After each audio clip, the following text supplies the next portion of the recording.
Hello and welcome to the Week 2 podcasts for LLB203 Constitutional Law. This week we are looking at the separation of powers, particularly focusing on the executive. In this first podcast we are dealing with the three branches of government and the theory of the separation of powers.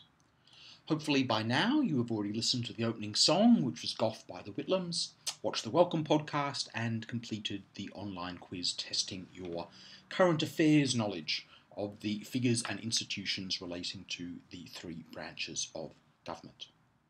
Today, however, we're going to begin by focusing on some of the theory behind the separation of powers.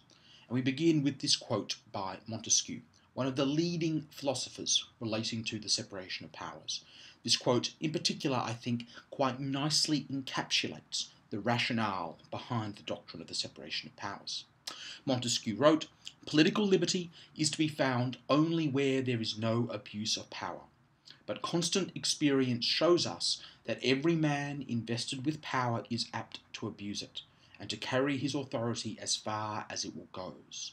It is not strange, though true, to say that the virtue itself has need of limits, and one of these main limits is the separation of powers. The idea being that power is best checked when it is divided between different branches of government and different people. That minimises the possibility of abuse." So, as I said, we're going to talk a little bit about the theory and types of power before moving on to the influences that we have taken from the UK and the US with respect to the separation of powers. And then finally, we're going to look at some of the leading high court cases dealing with the separation of powers and the Commonwealth Constitution. So, last week we spoke about the divine right of kings, and in particular the extract or the quote from James I, which was an extraordinary statement really when you think about it, where he remarked that kings are justly called gods, for that they exercise a manner or resemblance of divine power on earth. God hath power to create or destroy, make or unmake at his pleasure, to give life or to send death, to judge or to be judged, nor accountable to none. And the like power have kings. They make and unmake their subjects. They have the power of raising and casting down, of life and of death. Judges all over their subjects and in all causes, and yet accountable to none but only God. So you can see there, as we observed last week, the extraordinary and absolute power that was vested in that era in the monarch, in this case the King of James I. And indeed, up until about the 18th century in the UK, all power of government, that is the power to legislate, to administer and to judge, resided in the one source, namely the king. The doctrine of the separation of powers was the political and theoretical response to the movement from the divine right of kings to a model of government in which power was shared by different institutions and groups within a society. And indeed, the theory behind the separation of powers is essentially that power corrupts, and absolute power corrupts absolutely. And that is again where we see that statement from Montesquieu. So the separation of powers was this response to the absolute power that had, up until this point in history, been vested in the monarch, usually the king. And the response to that was the idea that power is best when it is shared between different people and different institutions within government. So that's the basic theory or background behind the separation of powers. The way in which, however, the separation of powers has been implemented in different countries has been somewhat different. So, for example, let's start with the United States. They have these three branches of government: the Congress, the President, and then the Supreme Court. The Congress is basically the legislature. They have the power to make laws. The President, in effect, is the executive, and they exercise executive power. The Supreme Court exercises judicial power, including, as we saw in the tutorials this week with Marbury and Madison, including the power of judicial review of the legislature and the executive. Now, in the United States, there is quite a clear or distinct separation between these three branches, particularly when relating to the personnel, that is, the people that make up these three different branches of government.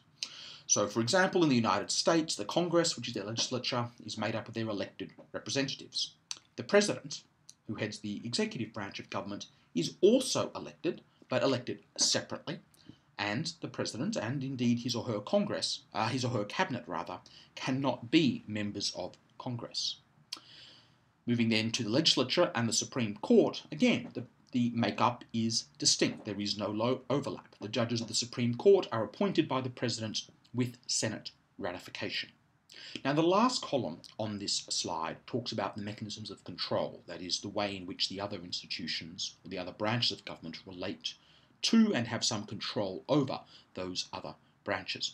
But what is important, particularly for our purposes, is to really note that this is a more pure or stricter separation of powers than what we see in the UK or indeed even in Australia. So turning then to the Westminster system in the UK and their version of the separation of powers. Again, it is these three branches of government. The Parliament with the power to make laws, the Executive Council or Cabinet to exercise executive power, then the courts to exercise judicial power. So when we look at the personnel column, that we see this overlap that takes place. So with Parliament, once again, they are primarily elected in that the representatives for the lower house are elected, whereas the upper house are either appointed or elected depending upon the nature of the position. The Executive Council or Cabinet, which exercise executive power, must also be members of Parliament. Now, they are ministers appointed by the Crown with the support of the lower house, but they are drawn from Parliament. So there is that overlap. The same people sit in both the Parliament and in the Executive Council or Cabinet. So there is that overlap. So it's not as strict a separation of powers as what we see in the United States.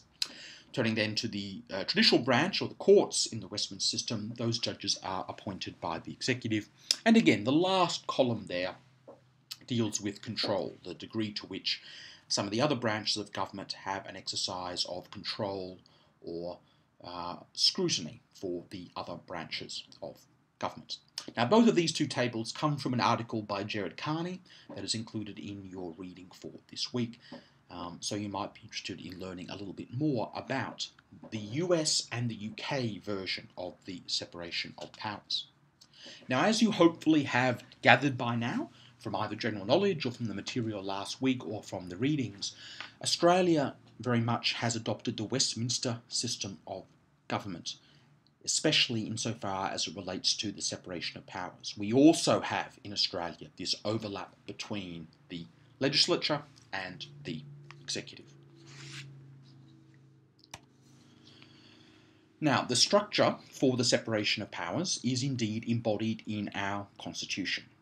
Chapter 1 deals with the Parliament, Chapter 2 deals with the executive government, and Chapter 3 deals with the judicature or the judiciary. Now, we saw in the tutorials this week the case of Marbury and Madison, which established the doctrine of judicial review in the United States. And one of the questions you were asked in the tutorials this week is, why were we making you read this case about American constitutional law in a unit all about Australian constitutional law? And the reason, of course, is because this doctrine of judicial review, whereby the court is able to determine whether the legislature or executive branches have exceeded their constitutional authority, is a feature that we saw in the United States Constitution that we have also adopted here in Australia. And that is different from the UK and the Westminster system of government, where they have this notion of parliamentary sovereignty rather than constitutional supremacy. But although Marbury and Madison was a decision of the United States Supreme Court, there have also been, as you would expect, several, not just several, indeed dozens or hundreds of cases from the Australian High Court that touches upon this issue of the separation of powers. We're just going to look very briefly at two such cases, Wilson and the Minister for Aboriginal Affairs, and then Davison. In Wilson and the Minister for Aboriginal Affairs, the court made a few observations relating to the separation of powers. The first was that the Constitution is based upon a separation of functions of government between the three classes of legislative, executive, and judicial functions. Secondly, they observed that each branch of government and its powers are vested by the sections of the Constitution and relevant chapters of the Constitution.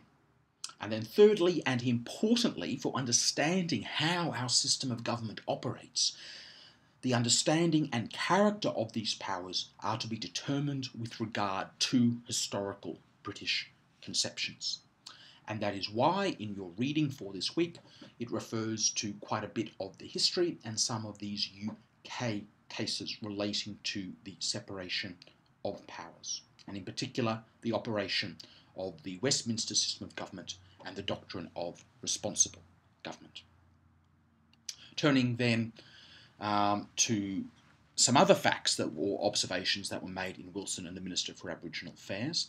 The court also observed that the vesting of judicial power by Chapter 3 of the Constitution in the courts is taken to be a fundamental requirement for the maintenance of liberty. The court referred back to Montesquieu's proposition that there is no liberty if judicial power is not separated from the legislative and executive power. And indeed, what we have observed since Federation is that the High Court has placed a greater level of importance around the separation of judicial power than it has around the separation of legislative and executive power. There's a few different theories as to why this may be so, and I would like you to chime in the discussion board this week and really think about why the High Court has placed a greater level of importance around the separation of judicial power than it has around the separation of legislative and executive power. And finally, this week, or this podcast rather, I want to end with this quote from the High Court in Davison. Their Honours remarked that it is well to remember that the framers of the Constitution, in distributing the functions of government among separate organs, are giving effect to a doctrine which was not a product of that abstract reasoning alone and was not based on precise definitions of the terms employed. As an assertion of the two propositions that the government is in its nature divisible into lawmaking, executive action and judicial decisions, and that it is necessary for the protection of individual liberty of the citizen that these three functions should to some extent dispersed rather than concentrated in one set of hands, the doctrine of the separation of powers has developed in political philosophy and was based on observations of the experience of democratic states, and particularly upon observations of the development and working of the system of government which had grown up in England. I'd now encourage you to go away and read the first chapter of the textbook that's been set for this particular week before going to the discussion board and chiming in on the topic that I referred to before. Why do you think the court has placed a greater level of importance around the separation of judicial power than it has around the separation of legislative and executive power? Once you have completed those activities, come back and watch or listen to the second podcast for this week relating to the makeup of the executive.